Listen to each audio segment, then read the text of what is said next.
Hey guys, Britt here. Welcome to End Times Bible Prophecy. Make sure to hit the subscribe, like, share, and restack buttons. Well, what just happened is a massive breakthrough with major implications for geopolitical power. But first, I want to turn your attention to this. If you missed this, I had the pleasure of appearing on the NBW Ministries podcast with J.B. Hickson. We talked about a number of issues concerning advanced technology, which is actually what we're going to talk about in just a moment. So this was a great conversation, the first time I had been on his podcast. So I would encourage you to go by and check that out. I'll pin a link at the top of the comments so that you can follow that if you so choose. Then also last night, we did a prophecy roundtable on advanced technology. It included myself, Patrick Wood, Scott Townsend, and John Haller. So head over to, this was only on my YouTube channel, so if you want to check that out, you can head over to that and click on the live tab, and it'll be there. I'll also pin a link at the top of the comments as well if you missed that and want to go check that out. So what just happened that is a massive breakthrough? Well, it would be this right here. This is from the Quantum Insider, and you'll have to forgive me, my voice is giving out. So we'll just have to make do, but it says Chinese scientists report using quantum computer to hack military-grade encryption. It says Chinese scientists have successfully mounted what they claim is the world's first effective attack using a quantum computer on widely used encryption methods, according to a report from the South China Morning Post. The researchers did acknowledge that limitations would hamper, at least for now, a full-on quantum hack. The advance, led by Wang Chao of Shanghai University, poses, quote, a real and substantial threat to the security mechanisms used in banking and military sectors, as detailed in their peer-reviewed paper published on September 30th in the Chinese Journal of Computers, an academic journal run by the China Computer Federation. Despite the general-purpose quantum computing field still being in its early stages with no immediate risk to modern cryptographic systems, scientists are increasingly exploring specialized quantum computers for potential uses, and in the case of cybersecurity, vulnerabilities. In their recent study, Wang's team utilized a quantum computer from Canada's D-Wave Systems to breach cryptographic algorithms, marking a significant milestone. And we're going to talk about in a moment why this is such a big deal and what it means is coming.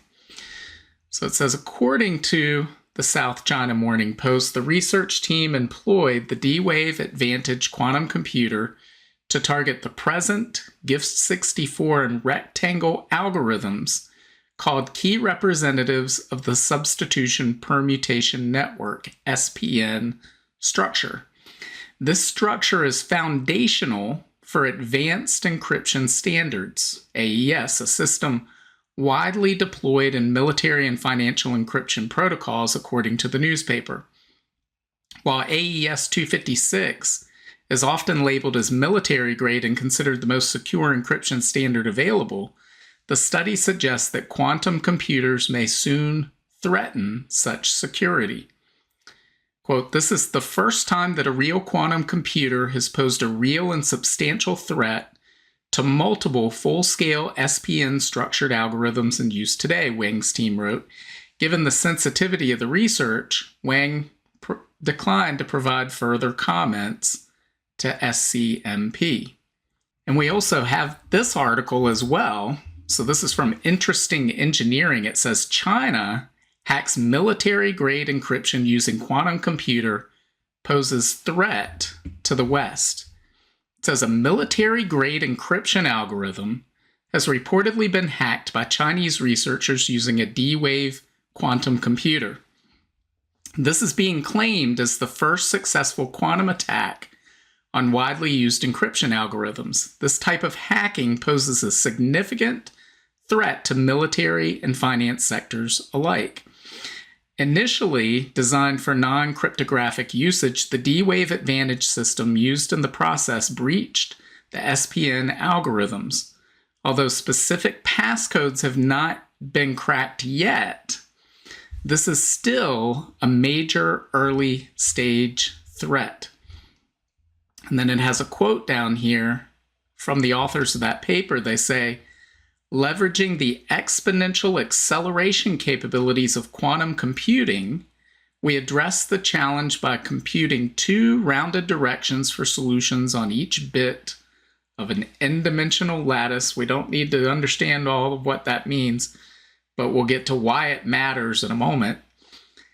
They say this enables the realization of an exponential solution space search, a capability beyond the reach of traditional computing methods.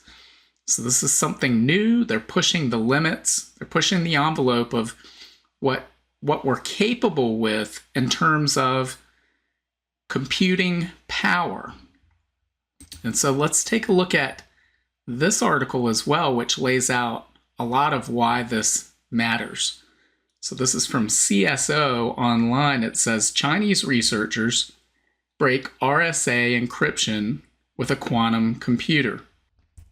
It says, in a potentially alarming development for global cybersecurity, Chinese researchers have unveiled a method using D-Wave's quantum annealing systems to crack classic encryption, potentially accelerating the timeline for when quantum computers could pose a real threat to widely used cryptographic systems.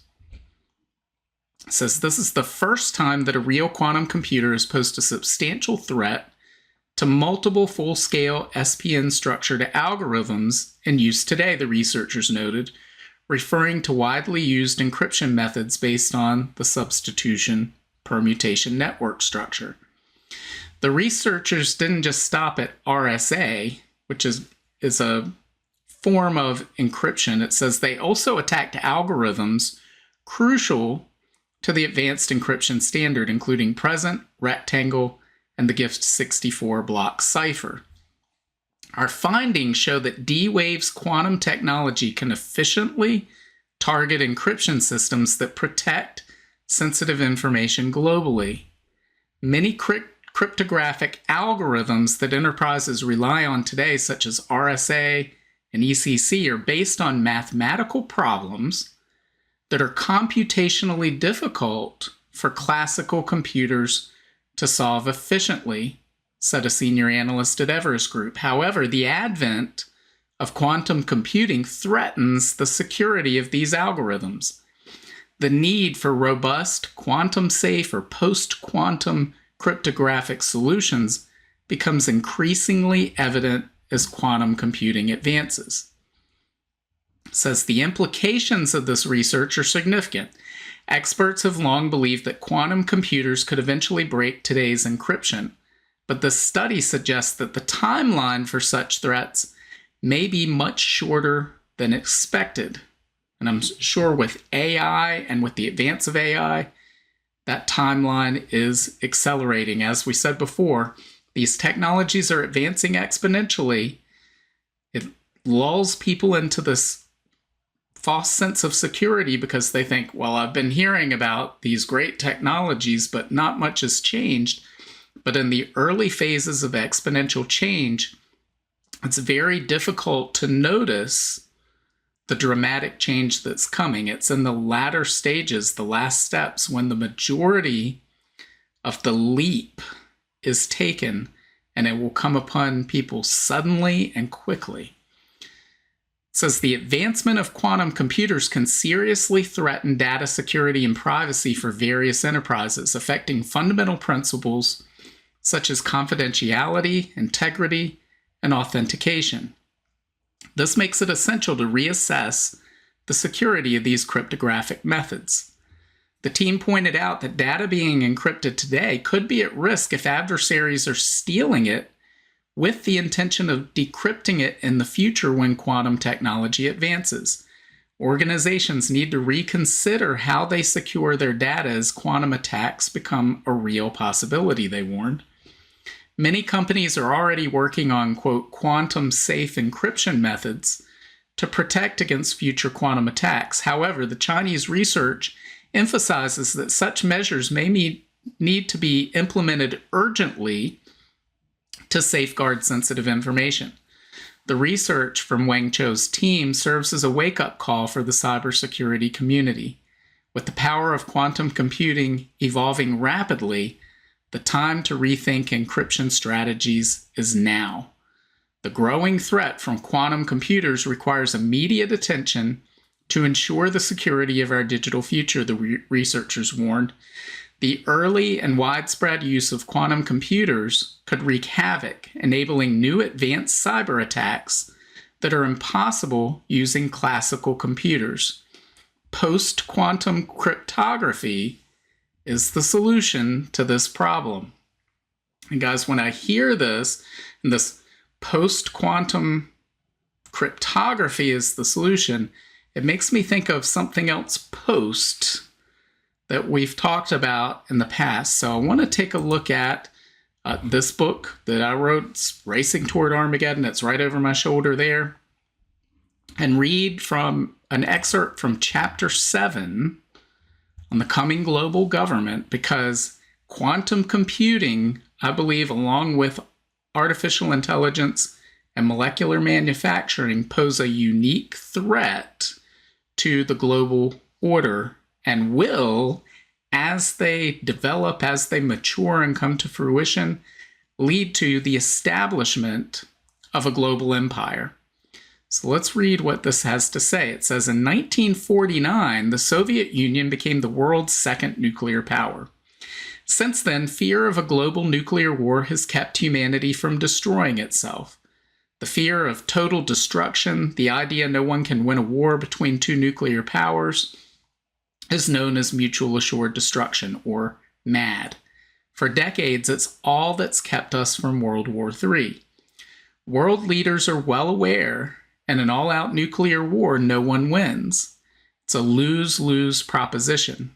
Because of this, we haven't seen an all-out war between two or more nuclear powers. Many believe we never will. Sure, a regional power such as North Korea or Iran might one day cause a lot of destruction. Not saying nuclear weapons could never be used. But could they destroy the entire world? No. But a war between the United States, Russia, or China, that's a different story. For that reason alone, many believe we'll never see them go to war. It makes sense, and in the current era, it may prove true. But just because it's true now, does that mean it will always be true? No. Why? Because a day is soon coming when MAD will be obsolete. The end of mutual assured destruction. To believe MAD will always rule the day. To believe that the threat of nuclear annihilation will forever prevent a war between superpowers is to believe nuclear weapons are the pinnacle of all technology. They are not. If the past is any indication, something new will replace nuclear weapons. Firearms once made arrows obsolete. Tanks once made horse-mounted troops obsolete. One day soon, new technologies will make nuclear weapons obsolete. When that day comes, MAD will also be obsolete. And that means the world peace built on MAD will fall apart. Why? Because the threat of certain and total destruction will be gone forever. When post-MAD technologies emerge, decades of world stability will disappear overnight. And guys, that's exactly what we're on the cusp of seeing. Quantum computing is one of those post-MAD technologies. I want you to think for a moment about what this means to be able to crack military-grade encryption, the best encryption methods that have been devised to this day, can easily be circumvented with quantum computing. And so whoever achieves that breakthrough is able to read all of the communications of their enemy, maybe even disrupt those communications. It's able to break any encryption methods that might be out there. What does that mean from a vulnerability standpoint as a global power? And what sort of instability does that create? And when you couple that technology with artificial intelligence, and then we've spoken in the past about molecular manufacturing, you see that there's no way to create a multipolar world where you have multiple powers, multiple states in possession of these technologies and maintain peace and order. It would inevitably erupt into a global war of annihilation. There would be no mutual assured destruction at play in such a scenario because these technologies would be exponentially advancing. They'd be volatile. You wouldn't know what your enemy had possession of. Were they about to carry out a preemptive strike or not? So the volatility, the suspicion, there's so many issues at play that it would inevitably erupt into global war. So what is the logical solution to avoid such a war? Well, the logical solution is whatever nation or group of nations develops these technologies first.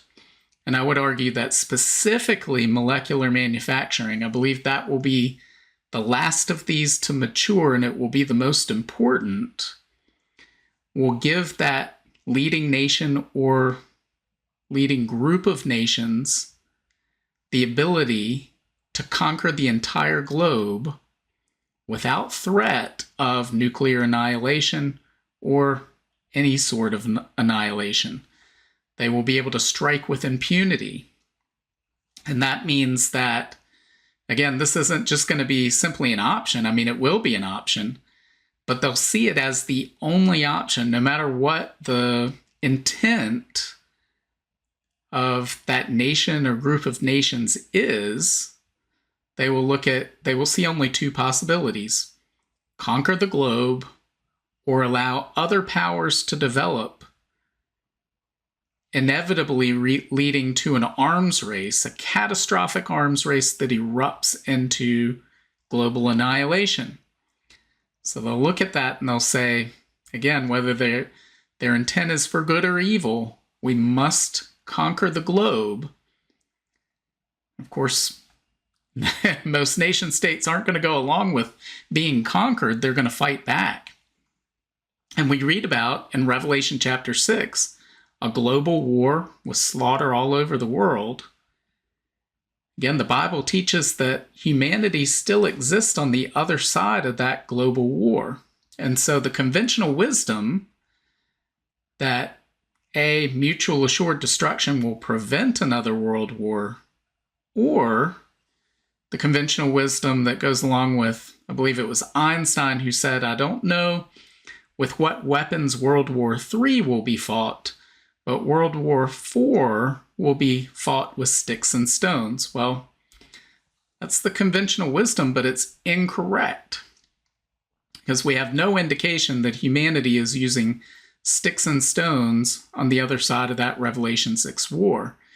And it tells us that Revelation 6 does tell us there will be another world war. So mutual assured destruction is going to be overturned. And I believe critical to doing so are the technologies of AI, quantum computing, and molecular manufacturing. And guys, we just saw a massive breakthrough in regard to quantum computing. Again, it's in the early stages. This doesn't mean any of this happens tomorrow. But guys, when we experience that molecular manufacturing breakthrough, I believe the world will find out about it when it's used to conquer the world. I don't think we're going to be around for that. In fact, I'm pretty sure we're not going to be around for that. So I believe that is a tribulation event, and the rapture of the church will come before the tribulation. So let me know what you think. I could say more on this, but I think I'm losing my voice right now. So let me know what you think. Leave your comments below. But guys, I think this is a big deal. This is a major milestone on the path to seeing an end to mutual assured destruction. And this is at a time when we're seeing the major powers in the world really calling for war left and right for several years now. We've had China, the United States, the EU, Russia, saber rattling. We've seen a proxy war between NATO and through Ukraine against Russia. We're seeing talk of war between China and the United States over Taiwan. Well, these become much more likely with these types of destabilizing technologies that we see coming about. Drone swarms and things like quantum computing, and who knows what ability. This is what they're printing for us to see. What's happening behind closed doors that we're not finding about is probably far more advanced than that. So again, let me know what you think. Leave your comments below. Make sure to hit the like, share, and subscribe buttons. And God willing, I will see you on Friday. Bye. If you want to learn more about the end times and Bible prophecy, make sure to visit my Substack at brittgillette.substack.com. There you'll find my latest videos and articles, as well as notes, where I share the latest news headlines, the articles I'm reading, and the videos I'm watching. Subscribe for free, and each new post on Substack will be sent directly to your email. Just scroll to the bottom of the homepage and hit the subscribe button. As an added bonus, your first welcome email will include a link to a copy of my free ebook, 7 Signs of the End Times. Also, make sure to check out all of my books. Just look up Britt Gillette on Amazon, Barnes & Noble, Apple iBooks, Google Books, Kobo, or anywhere books are sold. Thanks for watching today, and until next time, keep your eyes fixed on Jesus, the author and perfecter of our faith.